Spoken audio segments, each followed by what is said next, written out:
तुम्ही या चॅनलवर नवीन असाल तर सबस्क्राइब करा, तसेच लाईक आणि शेअर नक्की करा। सोलापूर माढ्यानंतर आमदार समाधान अवताडे व प्रशांत परिचारक यांना भाजपाने दिली या जिल्ह्याची जबाबदारी। माढा व सोलापूर लोकसभेची रणधुमाळी संपली, त्यामुळे जिल्ह्यात सगळे निवांत झाले।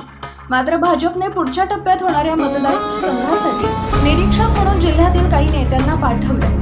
त्यात माढ्याचे उमेदवार रणजितसिंह निंबाळकर यांच्यावर पुण्याची, आमदार समाधान अवताडे यांच्यावर बीडची आणि माजी आमदार प्रशांत परिचारक यांच्याकडे जळगावची जबाबदारी सोपवली आहे। त्यानुसार जिल्ह्यात प्रचार करून थकलेल्या नेत्यांना पुन्हा मैदानात उतरावे लागणार आहे। माढा व सोलापूर या दोन्ही मतदारसंघात काय होईल याचा अंदाज बांधला जात आहे। त्यात आता नेत्यांना दुसऱ्या मतदारसंघाची जबाबदारी दिल्याने त्यात मतदारसंघात निकाल काय लागेल याची चर्चा कार्यकर्ते करू लागले।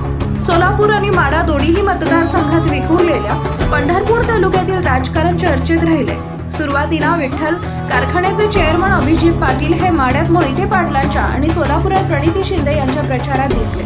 शरद पवार गटाची धुरा जवळपास त्यांच्याकडे असल्याचे सांगण्यात येते। मात्र शेवटच्या टप्प्यात चित्र बदलले। अभिजित पाटलांनी फडणवीसांच्या साक्षीने महायुतीकडे आले, तेव्हा त्यांचे विरोधक असलेले भगीरथ भालके हे सोलापुरात काँग्रेसच्या प्रचारात होते। माढ्यात मात्र शांतच होते। शेवटच्या 2 दिवसात अभिजित पाटलांनी भूमिका बदलल्यानंतर भालके यांनी मोहिते पाटलांना साथ दिल्याने कार्यकर्त्यांमध्ये चर्चा सुरू झाली।